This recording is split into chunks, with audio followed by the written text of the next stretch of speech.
You don't notice until it is too late, Lan said quietly. Uno gave a shiver. The soulless. I never heard of one south of the borderlands before. Enough of such talk, Moraine said firmly. Perrin had questions. What in the light are the soulless? Are they like a Trolloc or a Fade? What? But he left them unasked. When Moiraine decided enough had been said about something, she would not talk of it anymore. And when she shut her mouth, you could not pry lands open with an iron bar. The Shienarans followed her lead too. No one wanted to anger an Aes Sedai. Light, Min muttered, uneasily eyeing the deepening darkness around them. You don't notice them? Light. So nothing has changed, Perrin said glumly. Not really. We cannot go down to the plain, and the Dark One wants us dead. Everything changes, Moraine said calmly, and the pattern takes it all in. We must ride on the pattern, not on the changes of a moment. She looked at them each in turn, then said, Uno, are you certain your scouts missed nothing suspicious? Even something small? The Lord Dragon's rebirth has loosed the bonds of certainty, Moiraine Sedai, and there is never certainty if you fight Myrddraal, but I will stake my life that the scouts did as good a job as any warder. There was sweat on the man's forehead from the effort. We all may, Moraine said. What Rand did might as well have been a fire on the mountaintop for any Myrddraal within 10 miles. Maybe. Che. Min began hesitantly. Maybe you ought to set wards that will keep them out. Lan gave her a hard stare. He sometimes questioned Moraine's decisions himself, though he seldom did so where anyone could overhear, but he did not approve of others doing the same. Min frowned right back at him. Well, Myrddraal and Trollocs are bad enough, but at least I can see them. I don't like the idea that one of these soulless might sneak in here and slit my throat before I even noticed him. The wards I set will hide us from the soulless as well as from any other shadowspawn, Moiraine said. When you are weak, as we are, the best choice is often to hide. If there is a halfman close enough to have, well, to set wards that would kill them if they tried to enter camp is beyond my abilities, and even if I could, such a warding would only pen us here. Since it is not possible to set two kinds of warding at once, I leave the scouts and the guards and land to defend us, and use the one warding that may do some good. I could make a circuit around the camp, Lan said. If there is anything out there that the scouts missed, I will find it. It was not a boast, just a statement of fact. Uno even nodded agreement. Moraine shook her head. If you are needed tonight, my guidon, it will be here. Her gaze rose toward the dark mountains around them. There is a feeling in the air. Waiting. The word left Perrin's tongue before he could stop it. When Moraine looked at him, into him, he wished he had it back. Yes, she said. Okay. Make sure your guards are especially alert tonight, Uno. There was no need to suggest that the men sleep with their weapons close at hand. Shienarans always did that. Sleep well, she added to them all, as if there were any chance of that now, and started back for her hut. Lan stayed long enough to spoon up 3 dishes of stew, then hurried after her, quickly swallowed by the night. Perrin's eyes shone golden as they followed the warder through the darkness. Sleep well, he muttered. The smell of cooked meat suddenly made him queasy. I have the 3rd watch, Uno? The Shienaran nodded. Then I will try to take her advice. Others were coming to the fires, and murmurs of conversation followed him up the slope. He had a hut to himself. A small thing of logs barely tall enough to stand in, the chinks filled with dried mud. A rough bed, padded with pine boughs beneath a blanket, took up nearly half of it. Whoever had unsaddled his horse had also propped his bow just inside the door. He hung up his belt, with axe and quiver, on a peg, then stripped down to his small clothes, shivering. The nights were cold still, but cold kept him from sleeping too deeply. In deep sleep, dreams came that he could not shake off. For a time, with a single blanket over him, he lay staring at the log roof, shivering. Then sleep came, and with it, dreams. Chapter 4. Shadows Sleeping. Cold filled the common room of the inn despite the fire blazing on the long stone hearth. Perrin rubbed his hands before the flames, but he could get no warmth in them. There was an odd comfort in the cold, though, as if it were a shield. A shield against what, he could not think. Something murmured in the back of his mind, a dim sound only vaguely heard, scratching to get in. So you will give it up, then. It is the best thing for you. Come, sit, and we will talk. Perrin turned to look at the speaker. The round tables scattered about the room were empty except for the lone man seated in a corner, in the shadows. The rest of the room seemed in some way hazy, almost an impression rather than a place, especially anything he was not looking at directly. He glanced back at the fire. It burned on a brick hearth now. Somehow, none of it bothered him. It should, but he could not have said why. The man beckoned, and Perrin walked closer to his table, a square table. The tables were square. Frowning, he reached out to finger the tabletop, but pulled his hand back. There were no lamps in that corner of the room, and despite the light elsewhere, the man and his table were almost hidden, nearly blended with the dimness. Perrin had a feeling that he knew the man, but it was as vague as what he saw out of the corner of his eye. The fellow was in his middle years, handsome and too well dressed for a country inn, in dark, nearly black, velvets with white lace falls at his collar and cuffs. He sat stiffly, sometimes pressing a hand to his chest as if moving hurt him.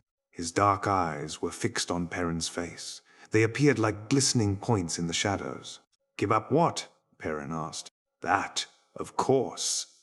The man nodded to the axe at Perrin's waist. He sounded surprised, as if it were a conversation they had had before, an old argument taken up again. Perrin had not realized the axe was there, had not felt the weight of it pulling at his belt. He ran a hand over the half-moon blade and the thick spike that balanced it. The steel felt solid, more solid than anything else there, maybe even more solid than he was himself. He kept his hand there to hold on to something real. "I have thought of it," he said, "but I do not think I can. Not yet. Not yet." The inn seemed to flicker, and the murmur sounded again in his head. No. The murmur faded. "No!" The man smiled, a cold smile. A cold smile. "You are a blacksmith, boy. And a good one, from what I hear. Your hands were made for a hammer, not an axe. Made to make things, not to kill.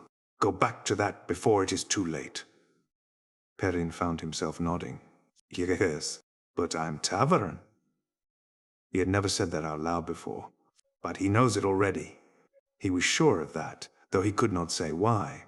For an instant the man's smile became a grimace, but then it returned in more strength than before. A cold strength. "There are ways to change things, boy. Ways to avoid even fate. Sit, and we will talk of them." The shadows appeared to shift and thicken, to reach out. Perrin took a step back, keeping well in the light. "I don't think so. At least have a drink with me." To years past and years to come. Here you will see things more clearly after. The cup the man pushed across the table had not been there a moment before. It shone bright silver, and dark, blood-red wine filled it to the brim. Perrin peered at the man's face. Even to his sharp eyes, the shadows seemed to shroud the other man's features like a warder's cloak. Darkness molded the man like a caress. There was something about the man's eyes, something he thought he could remember if he tried hard enough. The murmur returned. "No," he said. He spoke to the soft sound inside his head, but when the man's mouth tightened in anger, a flash of rage suppressed as soon as begun, he decided it would do for the wine as well. "I am not thirsty." He turned and started for the door. The fireplace was rounded river stones. A few long tables lined by benches filled the room. He suddenly wanted to be outside, anywhere away from this man. "You will not have many chances," the man said behind him in a hard voice. "Three threads woven together share one another's doom. When one is cut, all are. Fate can kill you, if it does not do worse." Perrin felt a sudden heat against his back, rising then fading just as quickly, as if the doors of a huge smelting furnace had swung open and closed again. Startled, he turned back to the room. It was empty. Only a dream, he thought, shivering from the cold. And with that, everything shifted. He stared into the mirror, a part of him not comprehending what he saw, another part accepting. A gilded helmet, worked like a lion's head, sat on his head as if it belonged there. Gold leaf covered his ornately hammered breastplate, and goldwork embellished the plate and mail on his arms and legs. Only the axe at his side was plain. A voice. His own, whispered in his mind that he would take it over any other weapon, had carried it 1,000 times in 100 battles. No, he wanted to take it off, throw it away. I can't. There was a sound in his head, louder than a murmur, almost at the level of understanding. A man destined for glory. He spun away from the mirror and found himself staring at the most beautiful woman he had ever seen. He noticed nothing else about the room, cared to see nothing but her. Her eyes were pools of midnight, her skin creamy pale and surely softer, more smooth than her dress of white silk. When she moved toward him, his mouth went dry. He realized that every other woman he had ever seen was clumsy and ill-shaped. He shivered and wondered why he felt cold. A man should grasp his destiny with both hands, she said, smiling. It was almost enough to warm him, that smile. She was tall, less than a hand short of being able to look him in the eyes. Silver combs held hair darker than a raven's wing. A broad belt of silver links banded a waist he could have encircled with his hands. Yes, he whispered. Inside him, startlement fought with acceptance. He had no use for glory. But when she said it, he wanted nothing else. Fun. The murmuring sound dug at his skull. No. It was gone, and for a moment, so was acceptance. Almost. He put a hand to his head, touched the golden helmet, took it off. I don't think I want this. It is not mine. Don't want it, she laughed. What man with blood in his veins would not want glory? As much glory as if you had sounded the horn of Valere. I don't, he said, though a piece of him shouted that he lied. The horn of Valere. The horn rang out, and the wild charge began. Death rode at his shoulder, and yet she waited ahead too. His lover, his destroyer. No, I am a blacksmith. Her smile was pitying. Such a little thing to want. You must not listen to those who would try to turn you from your destiny. They would demean you, debase you, destroy you. Fighting fate can only bring pain. Why choose pain when you can have glory? When your name can be remembered alongside all the heroes of legend? I am no hero. You don't know the half of what you are, of what you can be. Come, share a cup with me, to destiny and glory. There was a shining silver cup in her hand, filled with blood-red wine. Drink. He stared at the cup, frowning.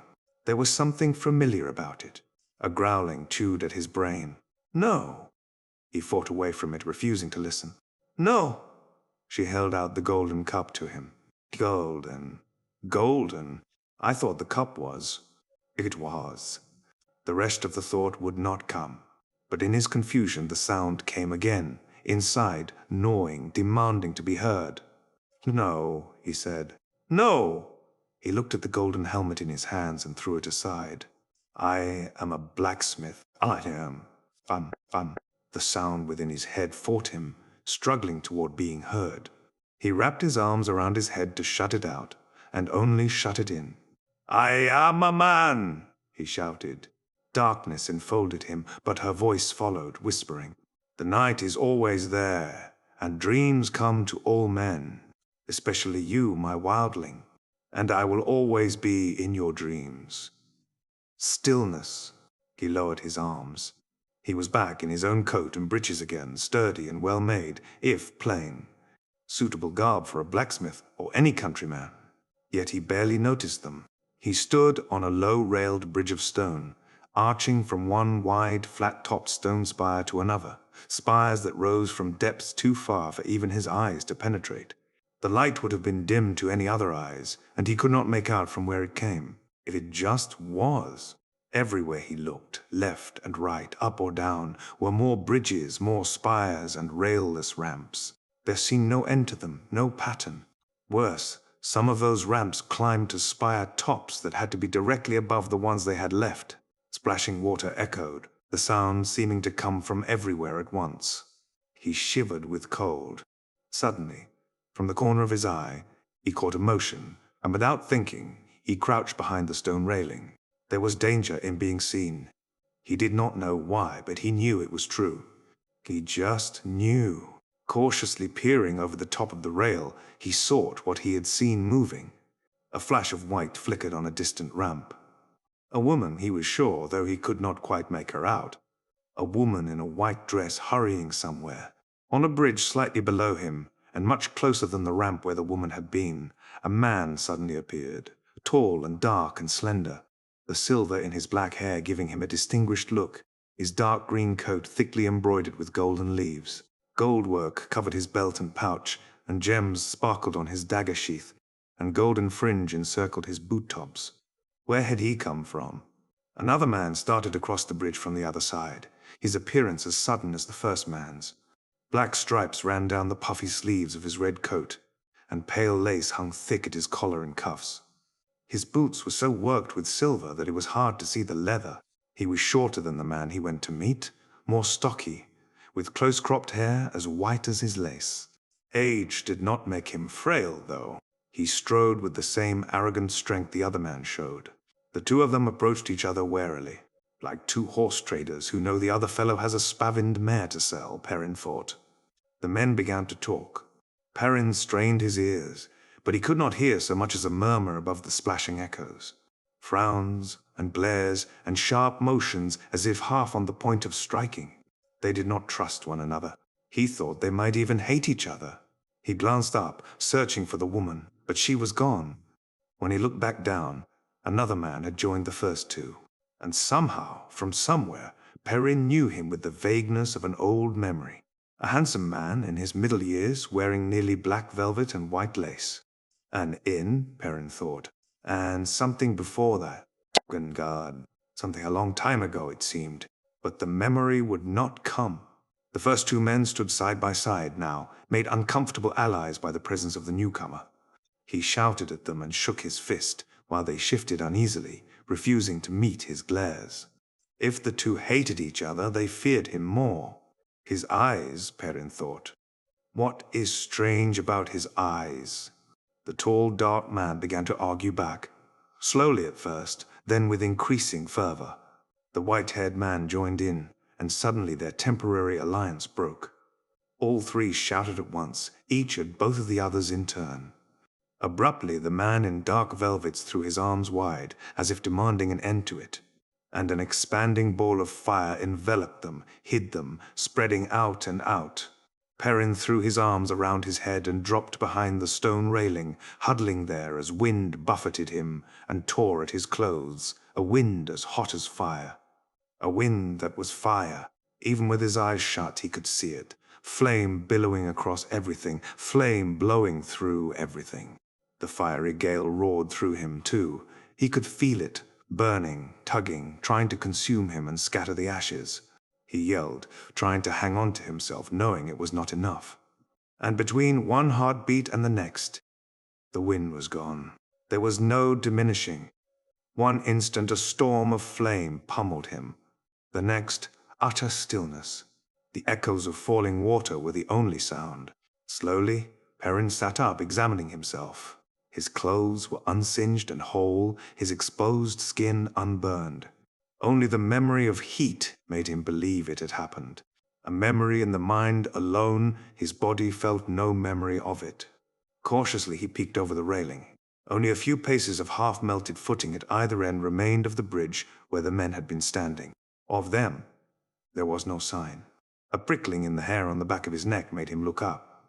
On a ramp above him and to the right, a shaggy grey wolf stood looking at him. No! He scrambled to his feet and ran. This is a dream. A nightmare. I want to wake up. He ran, and his vision blurred. The blur shifted. A buzzing filled his ears, then faded, and as it went, the shimmering in his eyes steadied. He shivered with the cold, and knew this for a dream, certain and sure, from the first moment. He was dimly aware of some shadowy memory of dreams preceding this, but this one he knew. He had been in this place before, on previous nights, and if he understood nothing of it, he still knew it for a dream. For once, knowing changed nothing.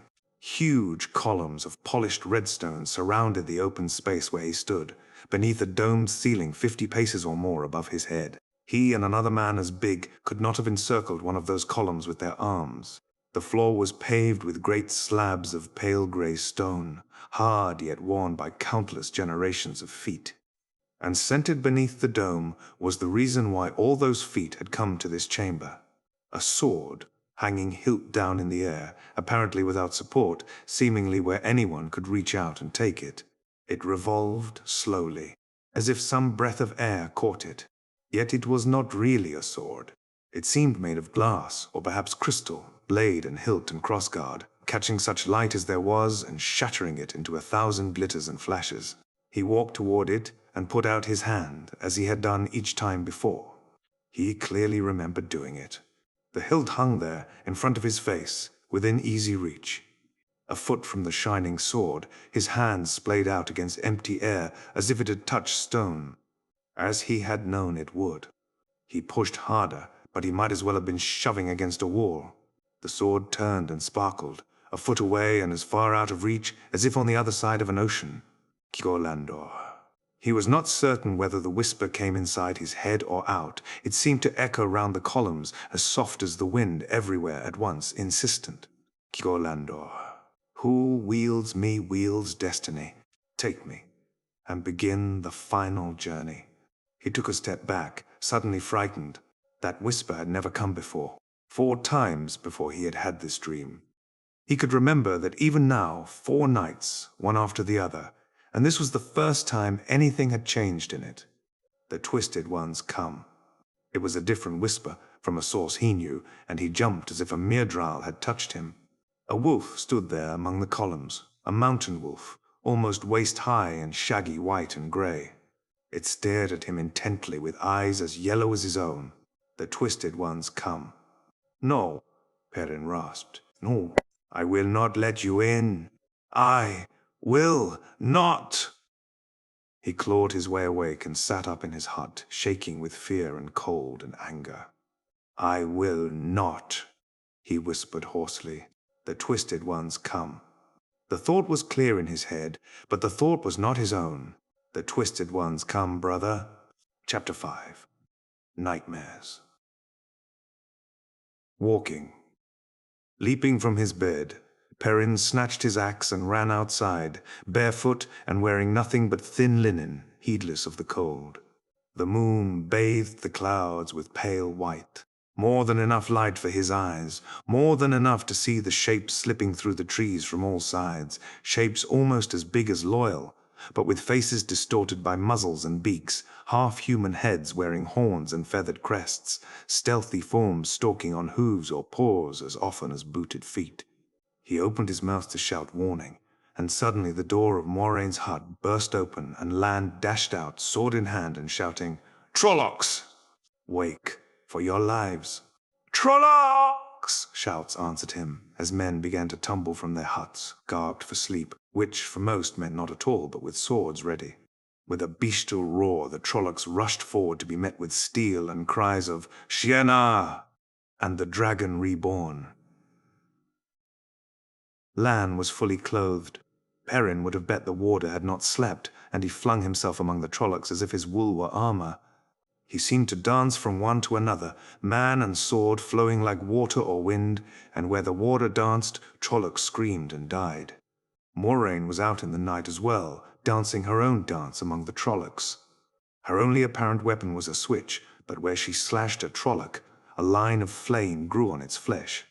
Her free hand threw fiery balls summoned from thin air, and Trollocs howled as flames consumed them, thrashing on the ground.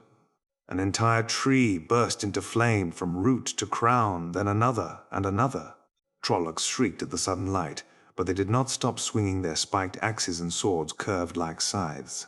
Abruptly, Perrin saw Leia step hesitantly out of Moiraine's cabin, halfway around the bowl from him, and all thought of anything else left him. The Tuatharan woman pressed her back against the log wall, a hand to her throat. The light from the burning trees showed him the pain and horror, the loathing on her face as she watched the carnage. "Hide!" Perrin shouted at her. "Get back inside and hide!" The swelling roar of fighting and dying swallowed his words. He ran toward her. "Kide, Leia. For the love of the light, hide!" A Trolloc loomed up over him, a cruelly hooked beak where its mouth and nose should have been. Black mail and spikes covered it from shoulders to knees, and it moved on a hawk's talons as it swung one of those strangely curved swords. It smelled of sweat and dirt and blood. Perrin crouched under the slash, shouting wordlessly as he struck out with his axe. He knew he should have been afraid, but urgency suppressed fear. All that mattered was that he had to reach Leia, had to get her to safety, and the Trolloc was in the way. The Trolloc fell, roaring and kicking. Perrin did not know where he had hit it, or if it were dying or merely hurt. He leaped over it, where it lay thrashing, and ran scrambling up the slope. Burning trees cast lurid shadows across the small valley. A flickering shadow beside Moiraine's hut suddenly resolved into a Trolloc, goat-snouted and horned. Gripping a wildly spiked axe with both hands, it seemed on the point of rushing down into the fray when its eyes fell on Leia.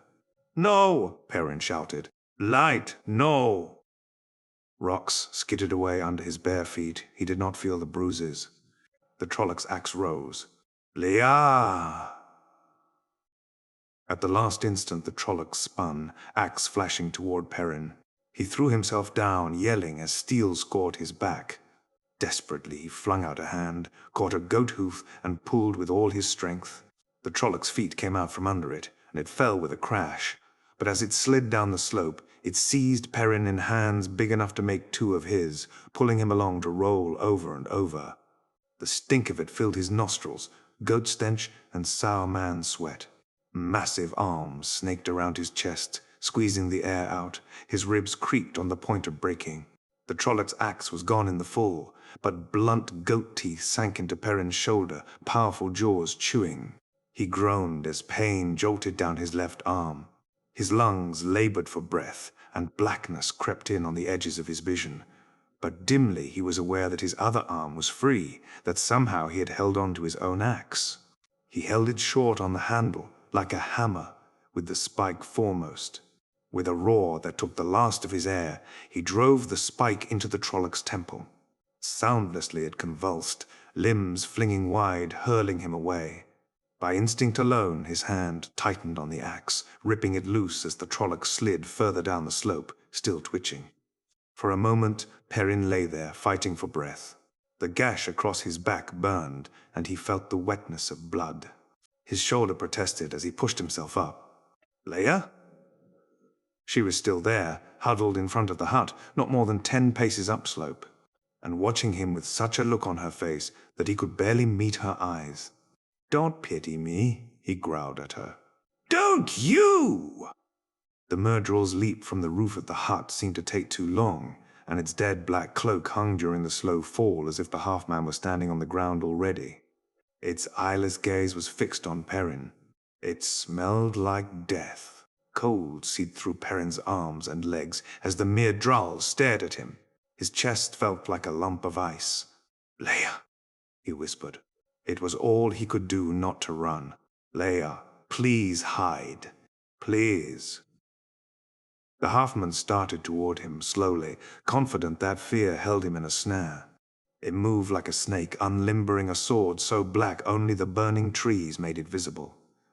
"Cut one leg of the tripod," it said softly, "and all fall down." Its voice sounded like dry, rotted leather crumbling. Suddenly Leia moved, throwing herself forward, attempting to wrap her arms around the Myrddraal's legs. It gave an almost casual backward swing of its dark sword, never even looking around, and she crumpled. Tears started in the corners of Perrin's eyes. I should have helped her, saved her. I should have done something. But so long as the Myrddraal stared at him with its eyeless gaze, it was an effort even to think. "We come, brother. We come, young bull. The words inside his mind made his head ring like a struck bell. The reverberations shivered through him. With the words came the wolves, scores of them, flooding into his mind as he was aware of them flooding into the bowl-shaped valley. Mountain wolves almost as tall as a man's waist, all white and grey, coming out of the night at the run, aware of the two-legged surprise as they darted in to take on the twisted ones. Wolves filled him till he could barely remember being a man. His eyes gathered the light, shining golden yellow, and the halfman stopped its advance, as if suddenly uncertain. Fade, Perrin said roughly, but then a different name came to him. From the wolves. Trollocs, the twisted ones made during the War of the Shadow from melding men and animals, were bad enough, but the Myrddraal, never born. Young Bull spat. Lip curling back in a snarl, he threw himself at the Myrddraal. It moved like a viper, sinuous and deadly, black sword quick as lightning. But he was Young Bull. That was what the wolves called him, Young Bull, with horns of steel that he wielded with his hands. He was one with the wolves. He was a wolf, and any wolf would die 100 times over to see one of the Neverborn go down. The Fade fell back before him, its darting blade now trying to deflect his slashes. Hamstring and throat. That was how wolves killed. Young Bull suddenly threw himself to one side and dropped to a knee, axe slicing across the back of the halfman's knee. It screamed, a bone-burrowing sound to raise his hair at any other time, and fell, catching itself with one hand. The halfman, the Neverborn, still held its sword firmly, but before it could set itself, Young Bull's axe struck again. Half severed, the Myrddraal's head flopped over to hang down its back, yet still leaning there on one hand, the Neverborn slashed wildly with its sword. Neverborn were always long in dying, from the wolves as much as his own eyes. Young Bull received impressions of Trollocs thrashing on the ground, shrieking, untouched by wolf or man. Those would have been linked to this Myrddraal, and would die when it did, if no one killed them first. The urge to rush down the slope and join his brothers, join in killing the twisted ones in hunting the remaining Neverborn, was strong, but a buried fragment that was still man-remembered. Leia. He dropped his axe and turned her over gently. Blood covered her face, and her eyes stared up at him, glazed with death. An accusing stare, it seemed to him. "I tried," he told her. "I tried to save you." Her stare did not change. "What else could I have done?" "It would have killed you if I hadn't killed it. Come, Young Bull. Come kill the twisted ones." Wolf rolled over him, enveloped him. Letting Leia back down, Perrin took up his axe, blade gleaming wetly. His eyes shone as he raced down the rocky slope. He was Young Bull. Trees scattered around the bowl-shaped valley burned like torches. A tall pine flared into flame as Young Bull joined the battle. The night air flashed actinic blue, like sheet lightning, as Lan engaged another Myrddraal. Ancient Aes Sedai made steel meeting, black steel wrought in Tarkandar, in the shadow of Shaiol Ghul. Loyal wielded a quarterstaff the size of a fence rail, the whirling timber marking a space no Trolloc entered without falling. Men fought desperately in the dancing shadows, but Young Bull Perrin noted in a distant way that too many of the Shienaran two legs were down.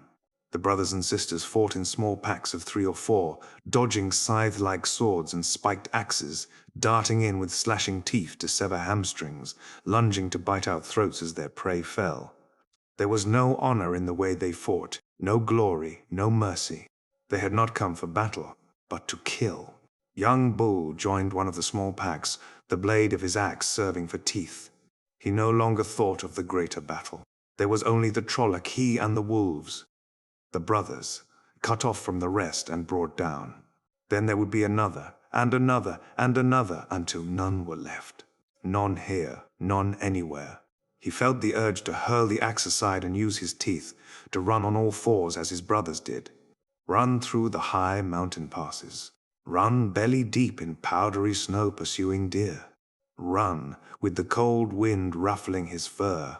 He snarled with his brothers, and Trollocs howled with fear at his yellow-eyed gaze, even more than they did at the other wolves. Abruptly he realized there were no more Trollocs standing anywhere in the bowl, though he could feel his brothers pursuing others as they fled. A pack of 7 had a different prey, somewhere out there in the darkness. One of the Neverborn ran for its hard-footed 4 legs. Its horse, a distant part of him said, and his brothers followed, noses filled with its scent, its essence of death. Inside his head he was with them, seeing with their eyes. As they closed in, the Neverborn turned, cursing, black blade and black-clad Neverborn like part of the night. But night was where his brothers and sisters hunted. Young Bull snarled as the first brother died, its death pain lancing him. Yet the others closed in, and more brothers and sisters died, but snapping jaws dragged the Neverborn down. It fought back with its own teeth now, ripping out throats, slashing with fingernails that sliced skin and flesh like the hard claws the 2 legs carried, but brothers savaged it even as they died. Finally, a lone sister heaved herself out of the still-twitching pile and staggered to one side. Morning Mist, she was called. But, as with all their names, it was more than that. A frosty morning with the bite of snows yet to come already in the air, and the mist curling thick across the valley, swirling with the sharp breeze that carried the promise of good hunting. Raising her head, Morning Mist howled to the cloud-hidden moon, mourning her dead. Young Bull threw back his head and howled with her, mourned with her. When he lowered his head, Min was staring at him. "Are you all right, Perrin?" she asked hesitantly. There was a bruise on her cheek, and a sleeve half torn from her coat. She had a cudgel in one hand and a dagger in the other, and there was blood and hair on both. They were all staring at him, he saw, all those who were still on their feet. Loyal, leaning wearily on his tall staff. Shienaran's, who had been carrying their fallen down to where Moiraine crouched over one of their number with Lan standing at her side. Even the Aes Sedai was looking his way. The burning trees, like huge torches, cast a wavering light. Dead Trollocs lay everywhere. There were more Shienarans down than standing, and the bodies of his brothers were scattered among them. So many. Baimon. Fun, fun, fun. Perrin realized he wanted to howl again. Frantically, he walled himself off from contact with the wolves. Images seeped through, emotions, as he tried to stop them. Finally, though, he could no longer feel them, feel their pain or their anger or the desire to hunt the twisted ones or to run. He gave himself a shake. The wound on his back burned like fire, and his torn shoulder felt as if it had been hammered on an anvil. His bare feet, scraped and bruised, throbbed with his pain. The smell of blood was everywhere, the smell of Trollocs and death. "I'm all right, Min. You fought well, blacksmith," Lan said. The warder raised his still bloody sword above his head. "Taisha Manetheren. Taisha Andor. True blood of Manetheren. True blood of Andor." The Shienarans, still standing, so few, lifted their blades and joined him. "Taisha Manetheren. Taisha Andor," Loyal nodded. "Taveren," he added. Perrin lowered his eyes in embarrassment. Lan had saved him from the questions he did not want to answer, but had given him an honor he did not deserve. The others did not understand. He wondered what they would say if they knew the truth. Min moved closer, and he muttered, "Leia's dead." "I couldn't. I almost reached her in time." "It wouldn't have made any difference," she said softly. "You know that." She leaned to look at his back and winced. "Moiraine will take care of that for you. She's healing those she can." Perrin nodded. His back felt sticky with drying blood all the way to his waist, but despite the pain, he hardly noticed it. "Light, I almost didn't come back that time. I can't let that happen again." "I won't." Again. But when he was with the wolves, it was all so different. He did not have to worry about strangers being afraid of him just because he was big then. There was no one thinking he was slow-witted just because he tried to be careful. Wolves knew each other even if they had never met before, and with them, he was just another wolf. "No." His hands tightened on the haft of his axe. "No." He gave a start, as Masema suddenly spoke up. "It was a sign," the Shienaran said, turning in a circle to address everyone. There was blood on his arms and his chest. He had fought in nothing but his breeches, and he moved with a limp, but the light in his eyes was as fervent as it had ever been. More fervent. More fervent. a sign to confirm our faith. Even wolves came to fight for the Dragon Reborn. In the last battle, the Lord Dragon will summon even the beasts of the forest to fight at our sides. It is a sign for us to go forth. Only dark friends will fail to join us. Two of the Shianarans nodded. You shut your bloody mouth, Masema, Uno snapped. He seemed untouched, but then Uno had been fighting Trollocs since before Perrin was born, yet he sagged with weariness. Only the painted eye on his eye patch seemed fresh. Will flaming go forth when the Lord Dragon bloody well tells us, and not before? You sheep-headed farmers flaming remember that. The one-eyed man looked at the growing row of men being tended by Moiraine. Few were able to as much as sit up, even after she was done with them, and shook his head. At least we'll have plenty of flaming wolf hides to keep the wounded warm. No! The Shinarans seemed surprised at the vehemence in Perrin's voice. They fought for us, and we'll bury them with our dead. Uno frowned and opened his mouth as if to argue, but Perrin fixed him with a steady, yellow-eyed stare. It was the Shianaran who dropped his gaze first and nodded. Perrin cleared his throat, embarrassed all over again as Uno gave orders for the Shianarans who were fit to gather the dead wolves. Min was squinting at him the way she did when she saw things. "Where's Rand?" he asked her. "Out there in the dark," she said, nodding upslope without taking her eyes off him. "He will not talk to anyone. He just sits there, snapping at anyone who comes near him." "He will talk to me," Perrin said. She followed him, protesting all the while that he ought to wait until Moiraine had seen to his injuries. "Light. What does she see when she looks at me?" "I don't want to know." Rand was seated on the ground just beyond the light of the burning trees, with his back against the trunk of a stunted oak. Staring at nothing, he had his arms wrapped around himself, hands under his red coat, as if feeling the cold. He did not appear to notice their approach. Min sat down beside him, but he did not move even when she laid a hand on his arm. Even here Perrin smelled blood, and not only his own. "Rand," Perrin began, but Rand cut him off. "Do you know what I did during the fight?" Still staring into the distance, Rand addressed the night. Nothing useful. At first, when I reached out for the true source, I couldn't touch it, couldn't grasp it. It kept sliding away. Then, when I finally had hold of it, I was going to burn them all. Burn all the Trollocs and Fades. And all I could do was set fire to some trees. He shook with silent laughter, then stopped with a pained grimace. Saidin filled me till I thought I'd explode like fireworks. I had to channel it somewhere, get rid of it before it burned me up, and I found myself thinking about pulling the mountain down and burying the Trollocs. I almost tried. That was my fight. Not against the Trollocs. Against myself. To keep from burying us all under the mountain. Min gave Perrin a pained look, as if asking for help. "We dealt with them, Rand," Perrin said. He shivered, thinking of all the wounded men down below. And the dead. Better that than the mountain down on top of us. We didn't need you. Rand's head fell back against the tree and his eyes closed. "I felt them coming," he said, nearly whispering. "I didn't know what it was, though. They feel like the taint on saidin. And saidin is always there, calling to me, singing to me, singing to me. By the time I knew the difference, Lan was already shouting his warning. If I could only control it, I could have given warning before they were even close.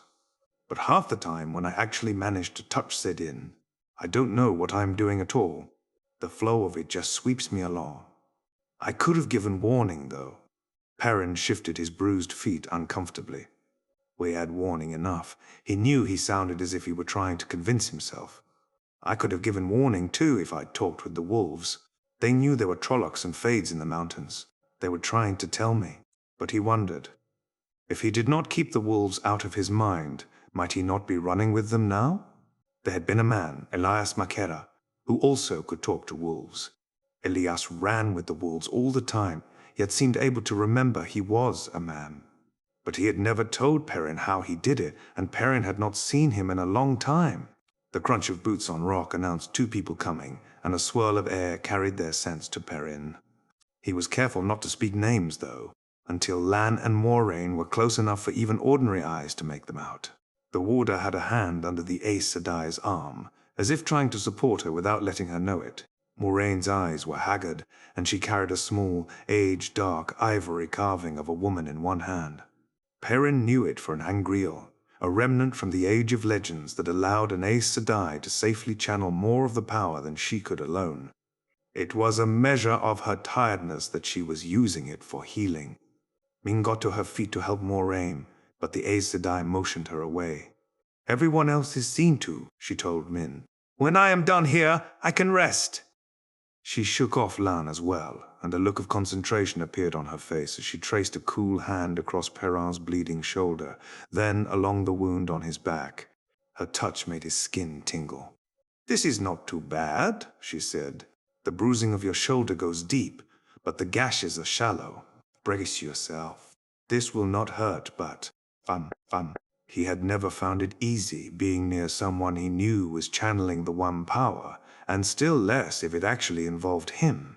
Yet there had been one or two of those times, and he thought he had some idea what the channeling entailed. But those healings had been minor, simply washing away tiredness when Moiraine could not afford to have him weary. There had been nothing like this.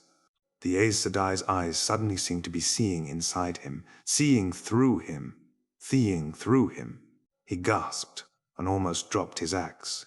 He could feel the skin on his back crawling, muscles writhing as they knit back together. His shoulder quivered uncontrollably, and everything blurred. Coals seared him to the bone, then deeper still. He had the impression of moving, falling, flying, he could not tell which, but he felt as if he were rushing, somewhere, somehow. At great speed, forever. After an eternity, the world came into focus again. Moraine was stepping back, half staggering until Lan caught her arm. Gaping, Perrin looked down at his shoulder. The gashes and bruises were gone, not so much as a twinge remained. He twisted carefully, but the pain in his back had vanished as well. And his feet no longer hurt. He did not need to look to know all the bruises and scrapes were gone. His stomach rumbled loudly. "You should eat as soon as you can," Moraine told him.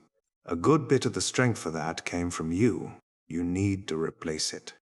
Hunger and images of food were already filling Perrin's head.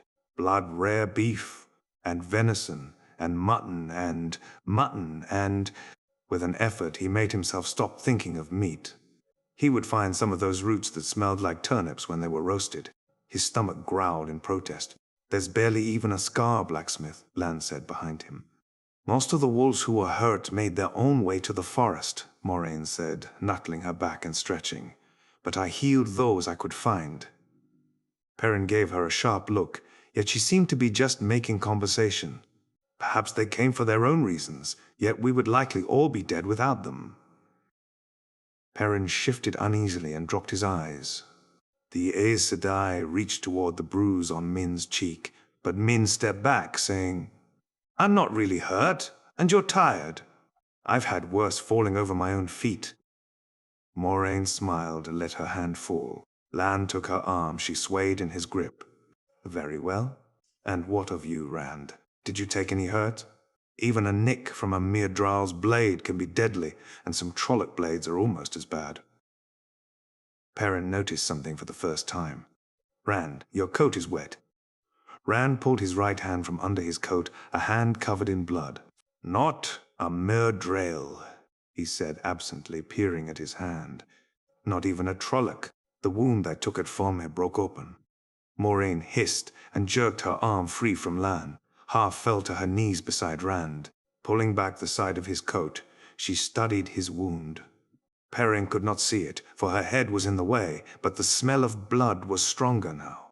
Moraine's hands moved, and Rand grimaced in pain. "The blood of the Dragon Reborn on the rocks of Sheol Ghul will free mankind from the shadow. Isn't that what the prophecies of the dragons say?" "Who told you that?" Moraine said sharply. "If you could get me to Sheol Ghul now," Rand said drowsily, "by Waygate or Portal Stone, there could be an end to it. No more dying, no more dreams, no more." "If it were as simple as that," Moraine said grimly, "I would one way or another, but not all in the Kara Ethon cycle can be taken at its face. For everything it says straight out, there are 10 that could mean 100 different things. Do not think you know anything at all of what must be, even if someone has told you the whole of the prophecies." She paused, as if gathering strength.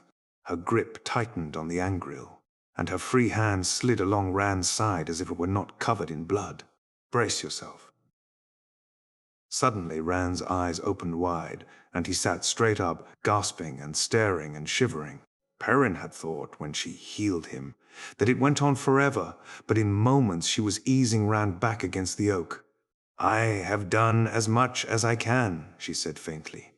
"As much as I can. You must be careful. It could break open again if, As her voice trailed off, she fell.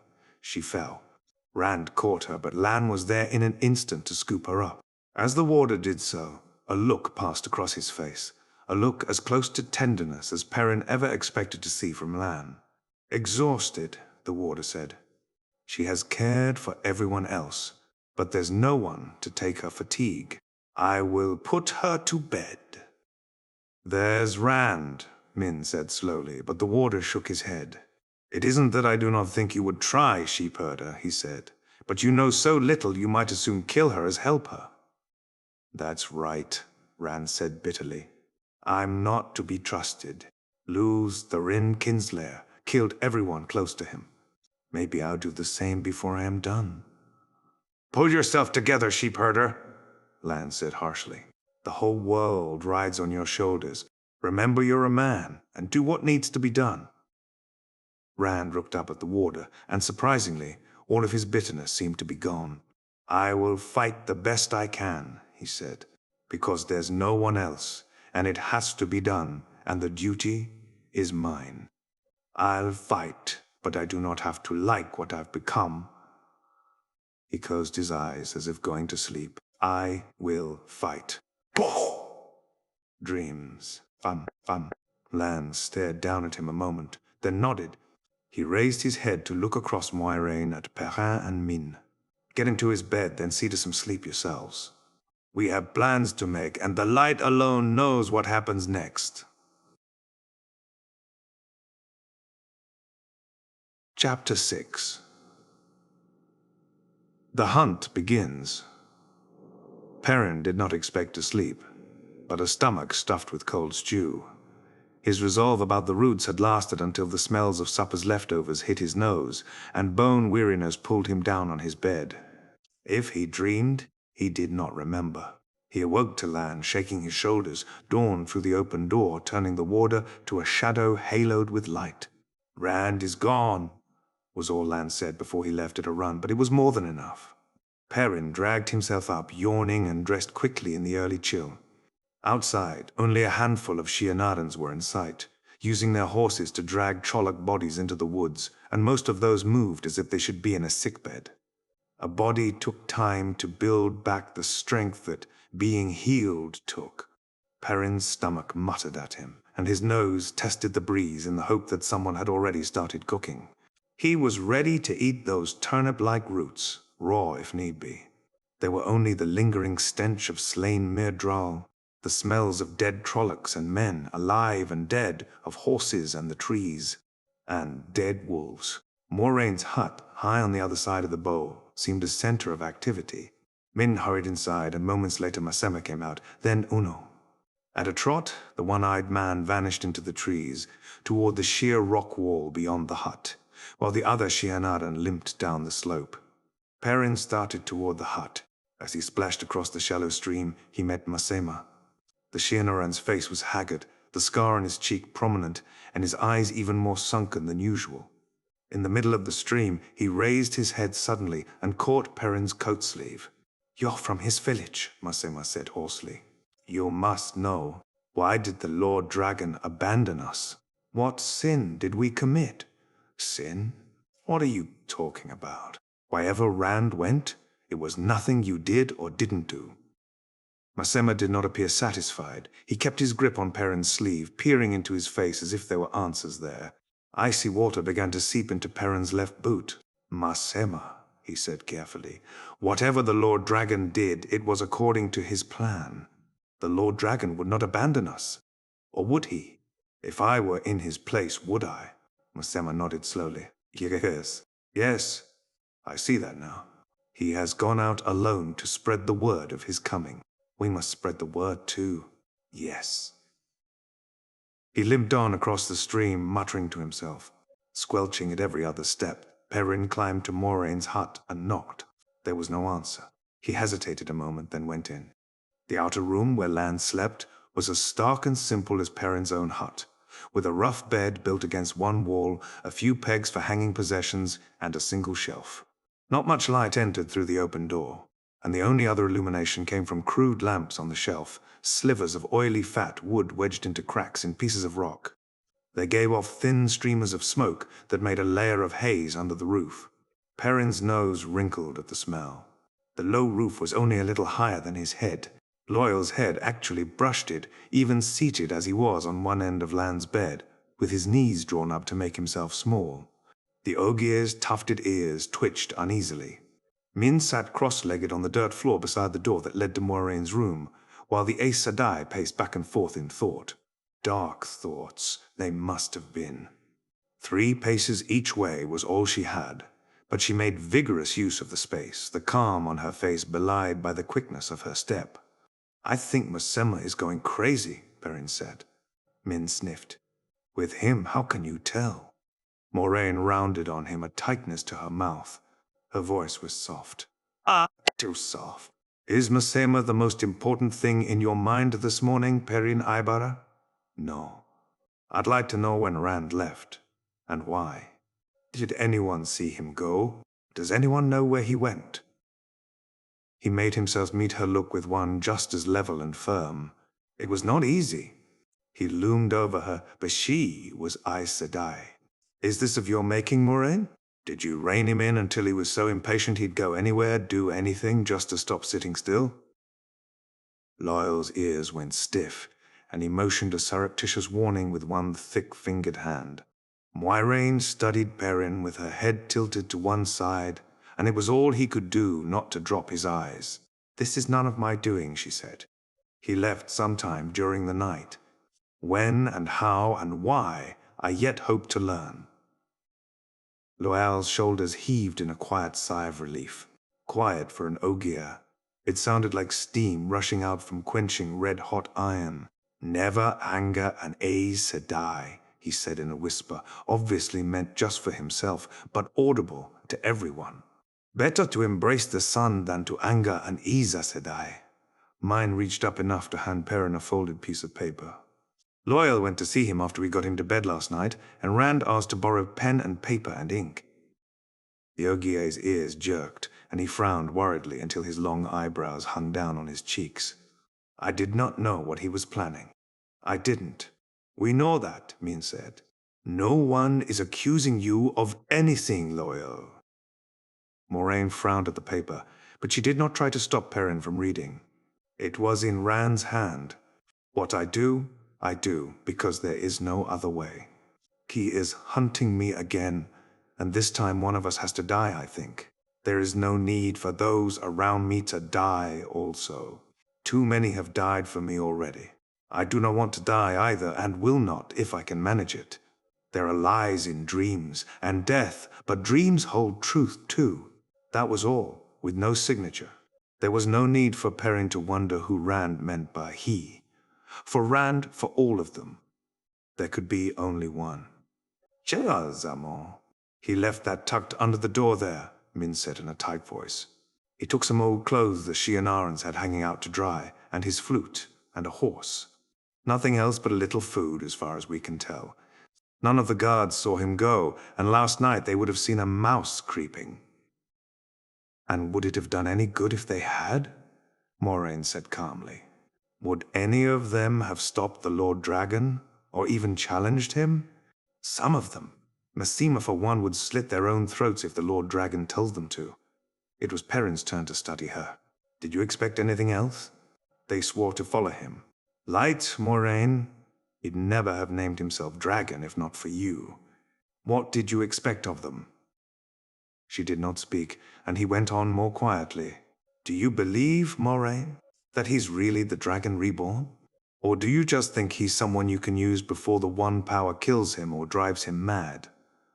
Go easy, Perrin, Loyal said. Not so angry. I'll go easy when she answers me. Well, Moraine? He is what he is, she said sharply. You said the pattern would force him to the right path, eventually. Is that what this is? Or is he just trying to get away from you? For a moment he thought he had gone too far. Her dark eyes sparkled with anger, but he refused to back down. Well? Moraine took a deep breath. This may well be what the pattern has chosen, yet I did not mean for him to go off alone. For all his power, he is as defenseless as a babe in many ways, and as ignorant of the world. He channels, but he has no control over whether or not the one power comes when he reaches for it, and almost as little over what he does with it if it does come. The power itself will kill him before he has a chance to go mad if he does not learn that control. There is so much he must learn yet. He wants to run before he has learned to walk. You split hairs and lay false trails, Moiraine. Perrin snorted. If he is what you say he is, did it never occur to you that he might know what he has to do better than you? He is what he is, she repeated firmly. But I must keep him alive if he is to do anything. He will fulfill no prophecies dead, and even if he manages to avoid dark friends and shadowspawn, there are 1,000 other hands ready to slay him. All it will take is a hint of the 100th part of what he is. Yet if that were all he might face, I would not worry half so much as I do. There are the Forsaken to be accounted for. Perrin gave a start. From the corner, Loyal moaned. Loyal moaned. The Dark One and all the Forsaken are bound in Sheol Ghul. Perrin began by rote, but she gave him no time to finish. The seals are weakening, Perrin. Some are broken, though the world does not know that. Must not know that. The father of Lys is not free. You get it? But as the seals weaken, more and more, which of the Forsaken may be loosed already? Lanfear, Samael, Asmodean, or Belal or Ravin, Ishamael himself, the betrayer of hope? They were 13 altogether, Perrin, and bound in the ceiling, not in the prison that holds the Dark One. 13 of the most powerful Aes Sedai of the Age of Legends, the weakest of them stronger than the 10 strongest Aes Sedai living today, the most ignorant with all the knowledge of the Age of Legends. And every man and woman of them gave up the light and dedicated their souls to the shadow. What if they are free and out there waiting for him? I will not let them have him. Perrin shivered, partly from the icy iron in her last words, and partly from thought of the Forsaken. He did not want to think of even one of the Forsaken loose in the world. His mother had frightened him with those names when he was little. Ishamael comes for boys who do not tell their mothers the truth. Lanfear waits in the night for boys who do not go to bed when they are supposed to. Being older did not help, not when he knew now they were all real. Not when Moraine said they might be free. Bound in Sheol Ghul, he whispered, and wished he still believed it. Troubled, he studied Rand's letter again. Dreams. He was talking about dreams yesterday, too. Moraine stepped closer and peered up into his face. Dreams? Lan and Uno came in, but she waved them to silence. The small room was more than crowded now, with 5 people in it besides the Ogier. What dreams have you had the last few days, Perrin? She ignored his protest that there was nothing wrong with his dreams. Tell me, she insisted. What dream have you had that was not ordinary? Tell me. Her gaze seized him like smithy tongs, willing him to speak. He looked at the others. They were all watching him fixedly. Even Min, then hesitantly told of the one dream that seemed unusual to him, the dream that came every night. The dream of the sword he could not touch. He did not mention the wolf that had appeared in the last. Callandor, Lan breathed when he was done. Rock-hard face or no, he looked stunned. Yes, Moraine said, but we must be absolutely certain. Speak to the others. As Lan hurried out, she turned to Uno. And what of your dreams? Did you dream of a sword too? The Shianaran shifted his feet. The red eye painted on his patch stared straight at Moiraine, but his real eye blinked and wavered. I dream about Flam-U, about swords all the time, Moraine Sedai. he said stiffly. I suppose I've dreamed about a sword the last few nights. I don't remember my dreams the way Lord Perrin here does, Moraine said. Loyal? My dreams are always the same, Moraine Sedai.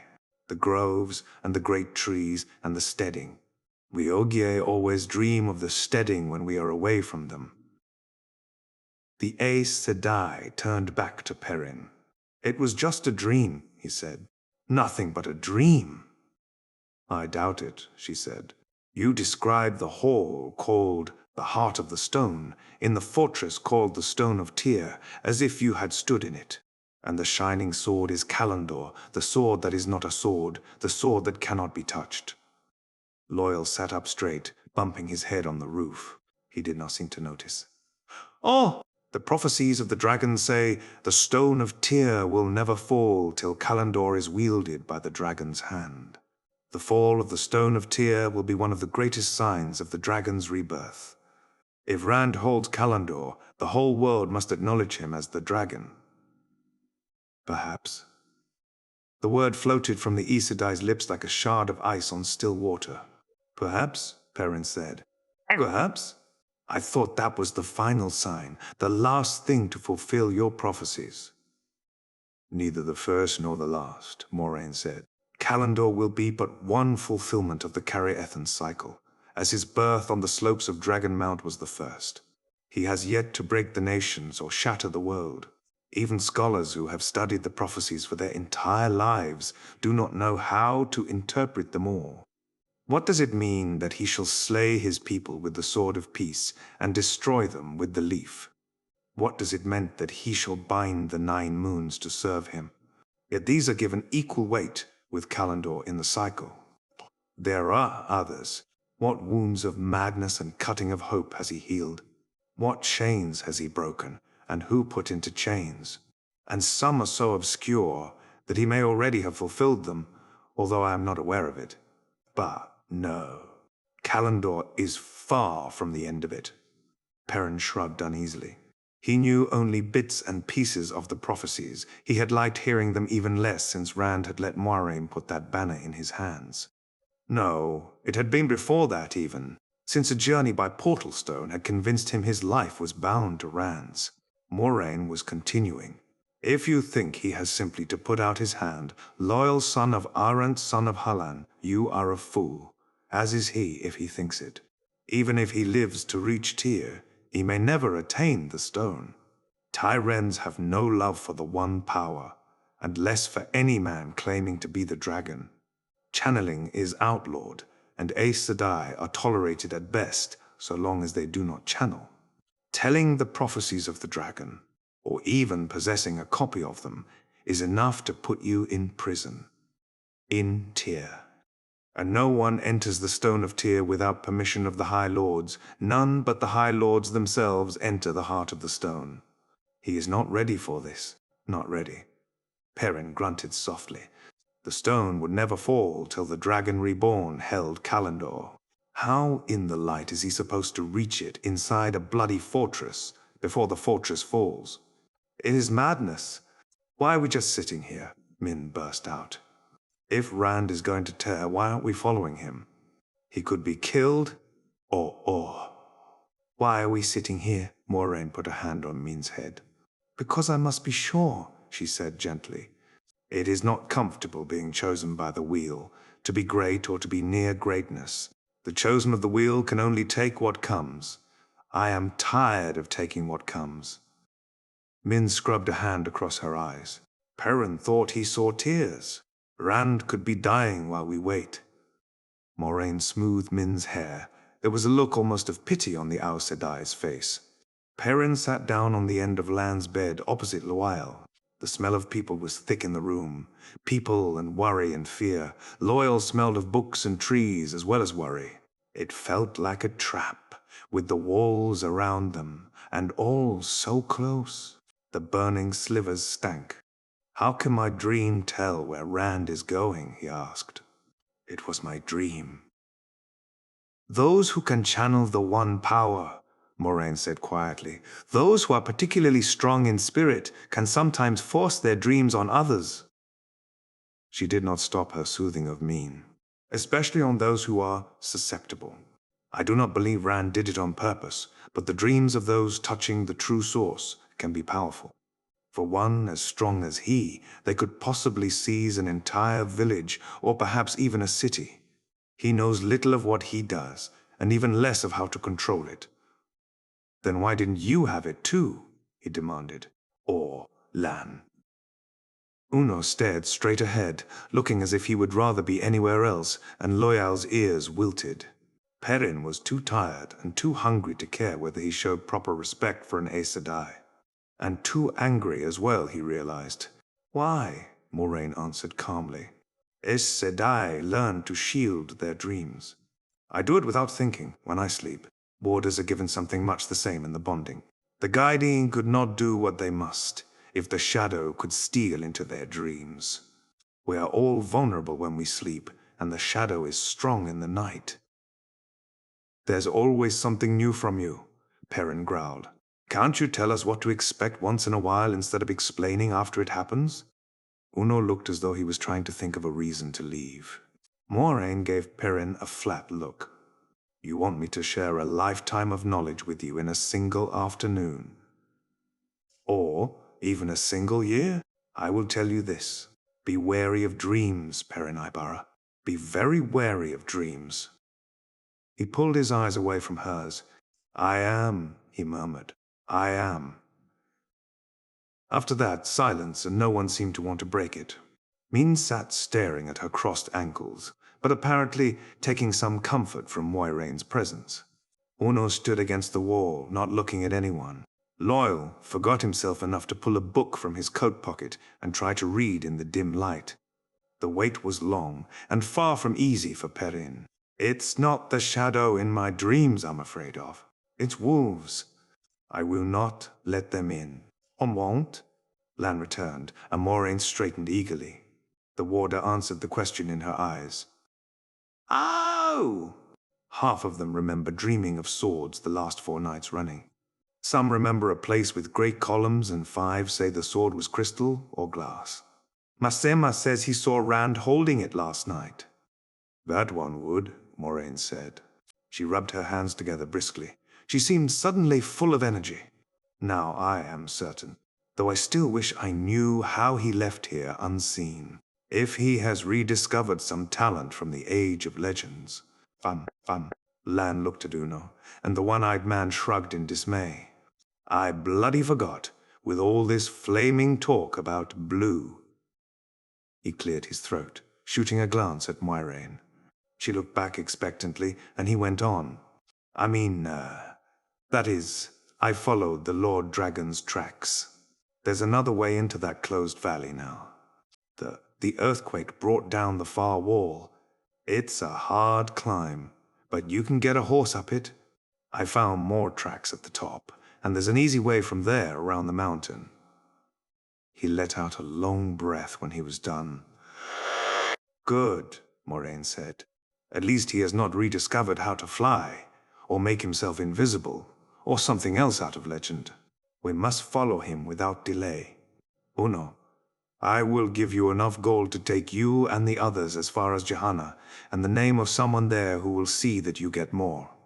The Geldenin are wary of strangers, but if you keep to yourselves, they should not trouble you. Wait there until I send word. But we will go with you, he protested. We have all sworn to follow the Dragon Reborn. I do not see how the few of us can take a fortress that has never fallen, but with the Lord Dragon's aid, we will do what must be done. So we are the people of the dragon now. Perrin laughed mirthlessly.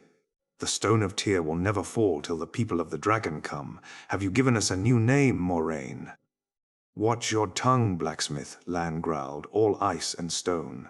Moiraine gave them both sharp looks, and they fell silent. Forgive me, Uno, she said, but we must travel quickly if we are to have a hope of overtaking him. You are the only Shian-Aran fit enough for a hard ride, and we cannot afford the days the others will need to regain full strength. I will send for you when I can. Uno grimaced, but he bowed in acquiescence. At her dismissal, he squared